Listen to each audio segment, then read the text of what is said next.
the Ford Focus ST. We know it's more fun than a GTI. We also know it's cheaper, but I've been told that it's actually not far off in terms of quality too. That can't be right though, can it? I guess we'll have to find out. My name's Tom, and you're watching Paragon Cars. Let's go.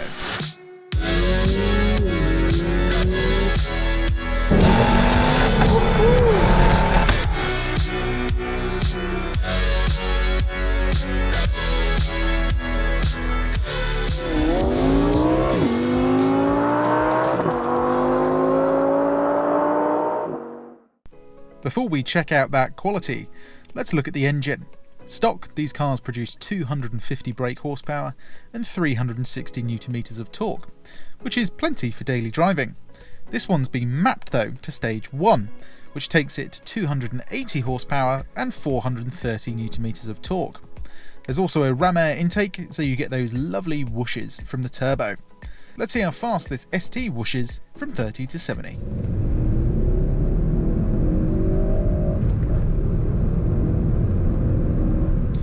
Well, yeah, it beat the Focus RS. Great news for the ST, but a bit awkward for the RS fans, eh? How though? I mean, even though it's mapped, it still has 70 less horsepower. Well, it comes down to two things really, one being weight. The RS is nearly one average American, or 100 kilos heavier than the ST. And secondly, that fancy all-wheel drive system that the RS has might be great for handling and getting off the line, but it sucks a load of power from the engine once rolling. Moving on to quality though, because, well, it's surprisingly good. This being the ST-3 model means you get full leather Recaro seats that are heated and electrically controlled. This isn't some thin faux leather either. This genuinely wouldn't look out of place in even an Audi or BMW. Of course, the design certainly doesn't look as special as its German counterparts, but it's still got all the ingredients, like cruise control, decent cup holders, Apple CarPlay, and a sunglasses holder. And those things might sound trivial, but trust me, try living without good storage and cup holders, it will drive you nuts. There's also the optional Sony sound system. We'll see if that's any good later. The rear offers very decent legroom and headroom, but sadly not much else. I believe you can get an armrest back here, but even then, without any climate controls or USB ports to charge devices, you do feel a tad left out. The boot is actually smaller than you might expect as well, but it's still right around the size of a Golf. You can fold the seats down and you almost get a flat load floor. You're never going to struggle to get stuff in, which is the main thing basically. Right, let's go for a drive, because that's what the ST is really about. Oh, is it good to be back in a Ford. Now, why am I saying that? Well, the last time I drove one, it was actually a Ford Fiesta ST, and I have to say, it was probably one of the most fun cars I've ever driven. The chassis was good, the steering was good, in fact all the control weights were nice. So I'm hoping this Ford Focus ST is kind of just a bigger version of the same thing. And from initial impressions going over these speed bumps, it's still got that characteristic, very stiff suspension. The steering has a lot of feel, yet it's light. The gear shift is slick, engine is smooth and responsive, and it's just a generally really nice, pleasant car to drive. But things like the clutch is heavier than most cars, but that's actually a good thing, because a lot of clutches, especially in VAG cars like Audis and VWs, tend to have this really pronounced bite point, so it ends up being really easy to stall the car, whereas this Ford, it's easier to drive. Maybe that's because of the map, maybe it's just a responsive engine. Anyway, what's parking like? Well, being an ST-3, we get parking sensors, so parking isn't too bad. Visibility isn't great, I have to say. I'm actually going to have to change the angle of the wing mirrors, because I cannot see anything behind me. Oh yeah, we're doing alright, we're doing alright. Steering lock is okay, although it's nowhere near as good as its German counterparts. I think part of that is because they wanted to get a really fast, sporty steering setup, and yet it works, but it does come with a compromise, and that means manoeuvring around town can be a little bit difficult sometimes. It's not as bad as the Focus RS though. That was atrocious in terms of its turning circle. Right, junction, give it half throttle. You initially get quite a lot of torque steer, and yeah, a lot of low down torque actually. This has got 430 Newton meters, as you know, but it comes in very quickly and very aggressively actually. Right, let's reset the trip computer to see what MPG we can get on the motorway. Right, before we get on the motorway, let's have a taste of how this thing handles. So there is not really any drive select mode, you just turn the traction off.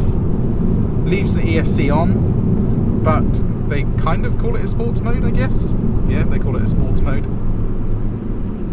Let's see what it's like. Oh, steering is just so good.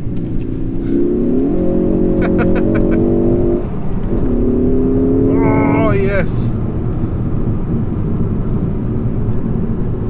Oh, instant smile. That's the thing Ford do so well. Their chassis and their suspension is just always on point. You're so dialed into what the car's doing. Right, before I get too carried away, let's go back into normal and see what kind of fuel economy we can get. Ford tend to overestimate their fuel economy figures quite a lot more than other manufacturers, and yeah, they say you can get 49 mpg out of this car on the extra urban cycle and 39 combined. It's just not going to get that. I think we might get 36 using my car wisdom. Hopefully we can get 40 though. That would be great because it means it's actually quite a good car. I would prefer this over a Golf R if it can get some pretty good fuel economy. Right then, back on the motorway. And the first thing you notice is that it's quiet in here. There's very little wind noise, if any actually, and road noise is kept to a minimum. The thing is, people always associate Fords with being the cheaper option, and in reality they're not. I mean, there's not as much interior design going on, and there's not as much plush materials on the dashboard. Still squidgy, but it doesn't look quite as nice as a Golf R. But in terms of the things that really matter, like rattles and interior noise, this is on par, if not better, than a Golf R. And it's quite surprising saying that, and not a lot of people will believe me, but go and drive one for yourself, and I think you'll be pleasantly surprised. In terms of comfort, it's very good actually. These Recaro seats are absolutely bang on. They're so comfortable, there's plenty of support, they're nice and soft, you can adjust the pitch of the bass, they're even electric actually, and you've got an extendable bit underneath the seat for your thighs as well. The only thing that's not so comfortable is the suspension, because yes, it's sporty, and yes, it is sportier than its German counterparts like the Golf R. To put it in perspective, even if you have DCC in the Golf R, and you have it in race mode, it's still not as stiff as the suspension in this ST. It does mean the handling is fantastic in this, but it doesn't really settle down on the motorway. I would say if you do have a bad back or you do have any kind of physical issues, it might be a car to avoid, but if you are young, like me, it is perfectly comfortable over a long journey. I could happily do 8 hours in this car, no problem at all. Then in terms of visibility, it's good as well. A pillars are nice and thin, B pillars are also pretty thin, and there's a curved bit of glass in the wing mirror to see, so you can see what's in your blind spot fairly easily. There isn't one on the left though, so you do have to be a little bit careful about your left-hand side blind spot. Then in terms of interior quality, this is where Ford is a little bit weird. So yes, the design isn't as extravagant as something like a Mercedes, but the way it's put together is actually surprisingly good. I don't know if this is just a good example, but there are 0 rattles in this car, and this car is coming up to 5 years old now, so it should be developing some. I know a Golf R certainly would be by this age. But anyway, you've got squidgy materials on the door cards, on the dash. You've got lovely leather on the seats. This being an ST-3 model, you get the upgraded leather, so it is lovely and soft. The only bit of cheap plastics, really, just under the sat-nav screen, and yeah, that is definitely cheap. But again, it's well put together. It doesn't really creak if you push on it. There are a couple of telltale signs though where they've saved a bit of cost. So something like this on the A-pillar, this is just scratchy plastic. In a Golf R it's proper material, and the roof lining is slightly cheaper. And then even the leather on the steering wheel is of a slightly lesser quality than that of a Golf. Anyway, moving on to cost options. If I only had 3 choices, what would I pick for this car? Well, Ford have made it very easy for me because I only actually need to choose one option, and that is just a trim level. I would go for the ST-3. You see, whilst the ST1 and 2 are nice, the ST-3 really completes the car, purely because you get the Sony sound system, you get proper leather, heated seats, cruise control, and there's just nothing else you're longing for. I mean, maybe a sunroof, but if you're just the sole driver of this car, you really don't feel the need for one. And if you've got passengers in the car, it's a hatchback, so it does just about let enough light in that you don't really need it. Well, thankfully we missed the majority of the traffic, although we were stuck in a little bit of it for a couple of miles. But how did we do in terms of MPG? Well, we're currently sitting at 37.8, and it is still going up. So I think over a long journey, yeah, you might be able to get 40 miles per gallon in this thing. Although you're going to have to drive at about 50 miles an hour to get that figure. Sitting at 70, you're at 2,600 revs, which means you're burning through fuel pretty quickly, and it just means the car's not that efficient. I would much rather they had 5 short gears and then 1 proper overdrive gear that put you at like 2,000 RPM in 6th gear. I think it would be much better for longer journeys then.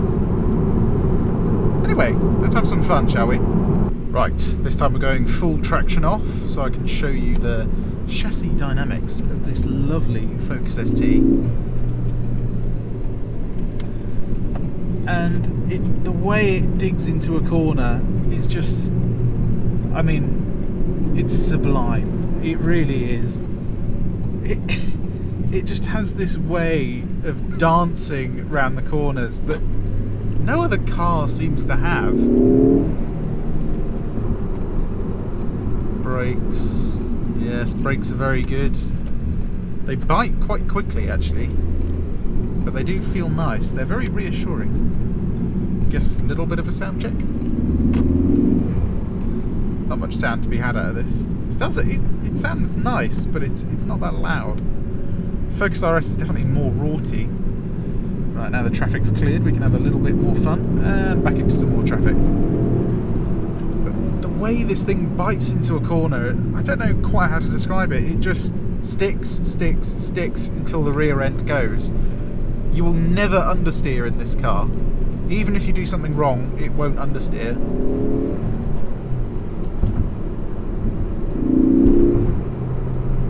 I have to go around again because there is a little bit too much traffic today. Right, take 2. Rev matching, I can't heel and toe, but I can rev match by just blipping the throttle. But just watch how fast you can go around here. So usually about 30 miles, 35 miles an hour is the max. That's just over 40.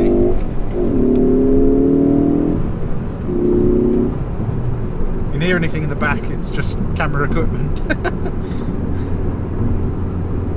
We've got Michelin Pilot Sport 4 S's on the rear and some pretty well-worn Bridgestone Potenzas on the front. So there's less grip on the front than there should be, and even then, it just bites into the tarmac. But just look at this. And the thing is, when you hit the brakes, it really rotates as well, which is the thing I like.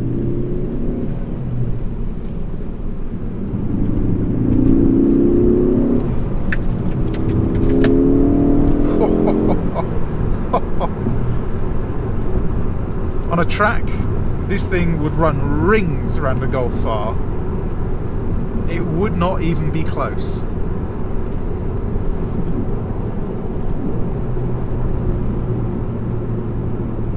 how to describe it. It's like a Civic Type R, but it's just more fun.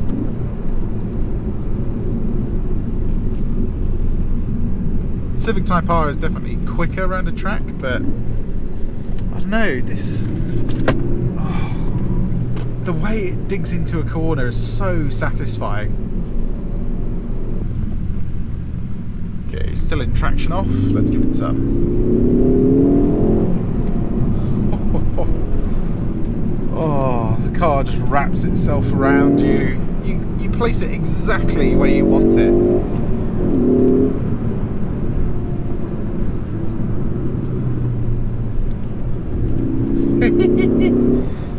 Oh, the chassis just moves beneath you. It doesn't get much better than this, especially for front-wheel drive cars. You just chuck it into a corner, and it just does. A bit of acceleration. Go from second gear because it's front-wheel drive. Oh, it is quick. MAC, well done on this remap. It's a fast car, this. Feels as punchy as a Golf R, that's for sure. Oh, God.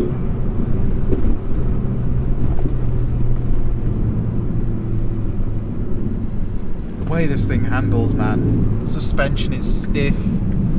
There's just no body lean, and it feels like you're driving on 3 wheels the whole time. It's just brilliant. It really is just brilliant. Okay, one last go.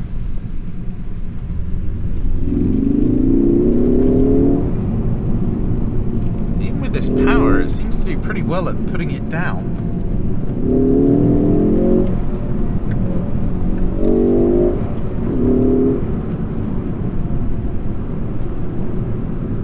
Once you're up to the speed limit, it's just a matter of dancing on the road.